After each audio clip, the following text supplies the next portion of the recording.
کم از کم دل میں ندامت ہو، دل میں شرمندگی ہو، گناہ کا احساس ہو کہ مجھ سے گناہ ہو گیا ہے۔ حضرت ثعلبہ رضی اللہ تعالیٰ عنہ 16 سال کا بچہ میرے آقا صلی اللہ علیہ وسلم سے محبت کرتا ہے۔ 16 سال کی عمر میں نبی کریم صلی اللہ علیہ وسلم سے عشق کیا، حضور سے پیار کیا۔ مفہوماً حدیث پیش کر رہا ہوں، حضور کا خادم ہے، حضور کی خدمت کرتا ہے، اور حضور اکرم صلی اللہ علیہ وسلم جس کام پر بھیجتے وہ کام کرنے کے لیے جاتا۔ کسی صحابی کے لیے پیغام دینا ہوتا، ثعلبہ کو حضور بھیجتے۔ کسی غیر مسلم تک پیغام پہنچانا ہوتا، حضور ثعلبہ کو بھیجتے۔ کسی چیز کو خریدنا ہوتا، حضور اکرم صلی اللہ علیہ وسلم ثعلبہ کو بھیجتے۔ ثعلبہ حضور اکرم صلی اللہ علیہ وسلم کے حکم پر عمل کرتے۔ لیکن ایک دن میرے آقا صلی اللہ علیہ وسلم نے حضرت ثعلبہ، وہ 16 ایئر اولڈ حضرت ثعلبہ میرے آقا صلی اللہ علیہ وسلم کسی کام پر بھیجتے ہیں۔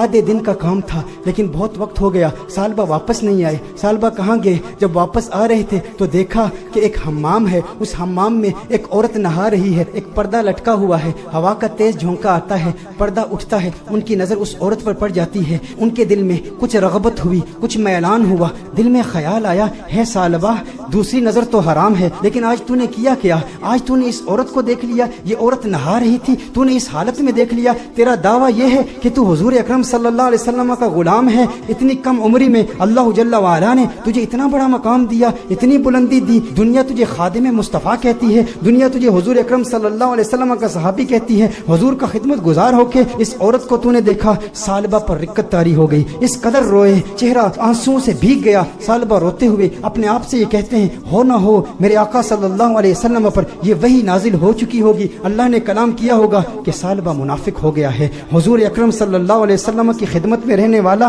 اور اس طرح اس عورت کو دیکھ لیا، اللہ جل وعلا کی وحی آ چکی ہوگی، کس منہ سے حضور کی بارگاہ میں جاؤں گا؟ ہے ثعلبہ اب تو اس بات کا حقدار نہیں کہ تو حضور کی بارگاہ میں جائے۔ اس 16 سال کے بچے کے ذہنی خیالات اور اس کے ذہنی ارتقاء کو ذرا چشم تصور سے دیکھیں، تخیل باندھیں کہ اس کو اللہ جل وعلا نے کتنی فراست دی، کس قدر ندامت، شرمندگی، شرمساری کی کیفیت اس کے دل میں پیدا ہوئی۔ یہ شرمساری کی کیفیت کہ ہمارے دل میں بھی ہے، ہم انسان ہیں، گناہ انسان سے ہو جاتا ہے، لیکن گناہ کے بعد ہمارا ری ایکشن کیا ہوتا ہے؟ ہم کیا ڈھیٹ ہو جاتے ہیں؟ ایک گناہ ہو تو اس کے بعد 10 گناہ کرتے ہیں۔ گھر میں تنہائی میں پورنوگرافی دیکھنے والے بھی اس بات پر غور کریں، عورتوں سے باتیں کرنے والے بھی اس بات پر غور کریں کہ جس کے دل میں ڈر ہو، جس کے دل میں خوف ہو، جسے حضور کا قرب ملا ہو، اس کے دل کی کیفیات کیسے بدلتی ہیں۔ ثعلبہ رضی اللہ تعالیٰ عنہ رو رہے ہیں، ان پر رقت طاری ہے، حضور کی بارگاہ میں حاضر نہیں ہوتے۔ ثعلبہ کہاں جاتے ہیں؟ پہاڑ پر جا کے عبادت کرتے ہیں، اللہ کو یاد کرتے ہیں، روتے ہیں۔ اب نبی کریم صلی اللہ علیہ وسلم نے نماز پڑھائی، سلام پھیرنے کے بعد اپنے صحابہ سے حضور نے خطاب کیا، ہے صحابہ ثعلبہ کہاں ہے؟ ایک کام پر بھیجا تھا۔ صحابہ عرض کرتے ہیں، یا رسول اللہ صلی اللہ علیہ وسلم ثعلبہ تو آدھے دن کا کام تھا، ابھی تک واپس آئے نہیں، ابھی واپس پہنچے نہیں۔ نبی کریم صلی اللہ علیہ وسلم نے ارشاد فرمایا، تم جاؤ ثعلبہ کو تلاش کرو۔ ایک ہفتہ گزر گیا، ثعلبہ نہیں مل رہے، لوگ ثعلبہ رضی اللہ تعالیٰ عنہ کو تلاش کر رہے ہیں۔ دوسرا ہفتہ گزر گیا، تیسرا ہفتہ گزر گیا، میرے آقا صلی اللہ علیہ وسلم نے حضرت فاروق اعظم رضی اللہ تعالیٰ عنہ اور حضرت سلمان فارسی رضی اللہ تعالیٰ عنہ جیسے جلیل القدر صحابہ کا انتخاب کیا، کہا تم جاؤ اسے تلاش کرو۔ میرے آقا صلی اللہ علیہ وسلم نے ان صحابہ کرام علیہم رضوان کو بھیجا۔ اب یہ صحابہ تلاش کر رہے ہیں، 40 دن ہو گئے، گلیوں میں تلاش کر رہے ہیں، بازاروں میں تلاش کر رہے ہیں، دیہاتوں میں تلاش کر رہے ہیں۔ آخر وہ وقت آیا کہ جب وہ شہر کے مضافات تک پہنچ گئے، وہاں پر بلند پہاڑ تھے، چرواہوں کو دیکھا، ان سے پوچھا، کہا اتنا قد ہے، اتنی عمر ہے، رنگت ایسی ہے، نقوش ایسے ہیں، کیا اس بچے کو تم نے دیکھا ہے؟ یہ بچہ 40 دن سے غائب ہے، ہمیں نہیں مل رہا۔ انہوں نے کہا، کیا تم اس رونے والے بچے کا ذکر کرتے ہو؟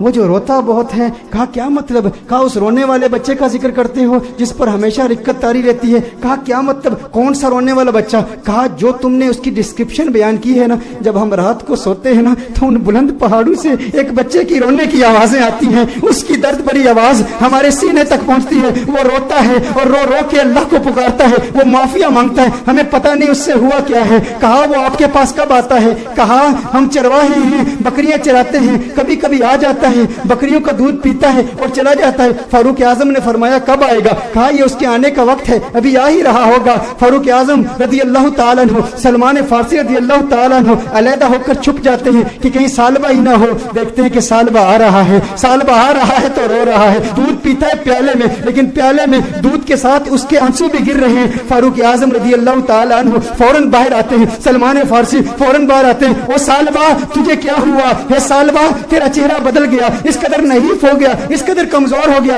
ثعلبہ نے فاروق اعظم کو دیکھا، کہا نہیں نہیں میرے قریب نہیں آنا، ثعلبہ منافق ہو گیا ہے، وہی آ گئی ہے, اللہ نے فرما دیا ہے. کہا کاہے کی باتیں کرتا ہے, کیسی باتیں کرتا ہے. کہا نہیں نہیں, میں اس لائق نہیں کہ تم میرے قریب ہو جاؤ, میں جانتا ہوں حضور تک پیغام آ گیا ہے, میں ڈرتا ہوں. کہا سالبہ ہمارے ساتھ ہو. فاروق اعظم نے فرمایا ہمیں حضور کا حکم ہے. سالبہ نے بھاگنے کی کوشش کی. کہا کس منہ سے آقا کی بارگاہ میں جاؤں, اس چہرہ بددعا کو بھی دیکھتا ہوں اور ان حسیناؤں کو بھی دیکھتا ہوں. کہا سالبہ آقا کا حکم ہے. فاروق اعظم نے فوراً سالبہ کو پکڑا, حضور کی بارگاہ میں پیش کرتے ہیں. سالبہ کمرے میں جاتے ہیں, اس قدر بیمار ہیں, اس قدر کمزور ہو گئے ہیں, ایک صحت مند بچہ اس قدر کمزور ہو گیا رو رو کے. سالبہ رضی اللہ تعالیٰ عنہ 40 دن مسلسل پہاڑوں میں روتے رہے. اب کمزوری کی وجہ سے بیٹھ بھی نہیں سکتے, بستر پر لیٹ جاتے ہیں اور پھر اس کے بعد میرے آقا صلی اللہ علیہ وسلم کمرے میں تشریف لاتے ہیں.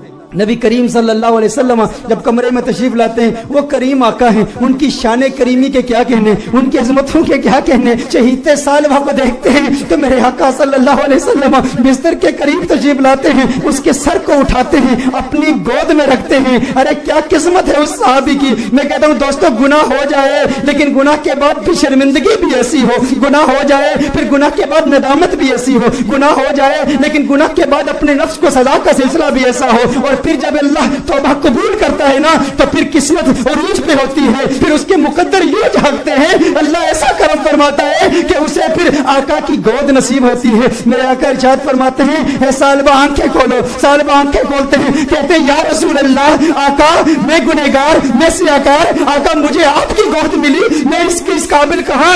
آقا مجھے پتا ہے وہی آ گئی ہے, مجھے پتا ہے آیت آ گئی ہے, آپ کو بتا دیا گیا ہے کہ سالبہ منافق ہو گیا. یا رسول اللہ صلی اللہ علیہ وسلم میں اس قابل نہیں کہ آپ کی گود میں لیٹوں. سالبہ کہتے ہیں یا رسول اللہ صلی اللہ علیہ وسلم میں نے ایک عورت کو یوں دیکھ لیا. میرے آقا نے ارشاد فرمایا تو پھر تو توبہ کر لے. سالبہ کہتے ہیں مجھے ڈر ہے اس بات کا کہ جہنم کے نچلے درجے میں مجھے پھینکا جائے گا, مجھے جلایا جائے گا. حضور نے ارشاد فرمایا مومن ڈرتا بھی تو ہے لیکن مومن کی ایک اور کیفیت بھی ہے, وہ امید کی کیفیت ہے. کہا اللہ سے امید کیا رکھتا ہے. کہا امید تو یہ ہے کہ میرے اللہ مجھے معاف کر دے گا. حضور نے ارشاد فرمایا پھر اللہ سے جو تو زن رکھتا ہے اللہ کو اپنے زن کے مطابق پائے گا. یہ امید رکھ کہ میرا اللہ تجھے معاف کر دے گا. حضور اکرم صلی اللہ علیہ وسلم نے دستے دعا بلند کیے, سالبہ کو دعائیں دی. جب سالبہ خوش ہو گئے کہ مجھے آقا کی دعائیں ملی اور میرے منافق ہونے کے حوالے سے کوئی آیت نازل نہیں ہوئی, تو اس وقت سالبہ حضور سے عرض کرتے ہیں یا رسول اللہ صلی اللہ علیہ وسلم یوں محسوس کر رہا ہوں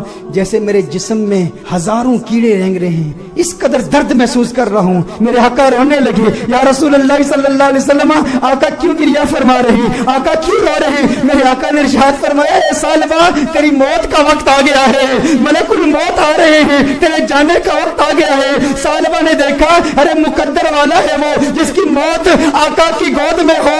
کاش یوں موت آئے میرے ہم نشی نزاکا اور ہو جائے منظر ہنسی. کاش یوں موت آئے میرے ہم نشی نزاکا اور ہو جائے منظر ہنسی. وہ ادھر اپنی زلفیں سوارا کرے اور ادھر دم ہمارا نکلتا رہے. ارے کیسا قسمت والا ہے, آقا کی گود میں سالبہ کی موت واقع ہو گئی. سالبہ کی روح قفس انصری سے پرواز کر گئی. میرے دوستو یہی پیغام ہے, اگر چاہتے ہو آقا کا کرم ملے تو آج میلاد کی محفل کا یہ پیغام لے جاؤ کہ غم کا ایک سبب گناہ بھی ہے. اگر تم گناہوں سے توبہ کرو گے ڈپریشن ختم ہو جائے گی, حضور کا پیار ملے گا, حضور کی محبت ملے گی, حضور کا عشق ملے گا. والدین کو وقت دو, اپنے بچوں کو وقت دو, نمازوں میں استقامت حاصل کرو, گناہ جو کیے ان سے توبہ کرو, جو نمازیں قضا کی ہیں, جو روزے قضا کیے ہیں ان کی قضا عمری کرو, حسن اخلاق سے پیش آؤ. جو رشتہ دار ناراض ہیں صلہ رحمی کے جذبے کے ساتھ ان سے ملاقات کرو, وہ پوچھے کیا ہو گیا ہے, میرے گھر میں آج کیوں آیا ہے,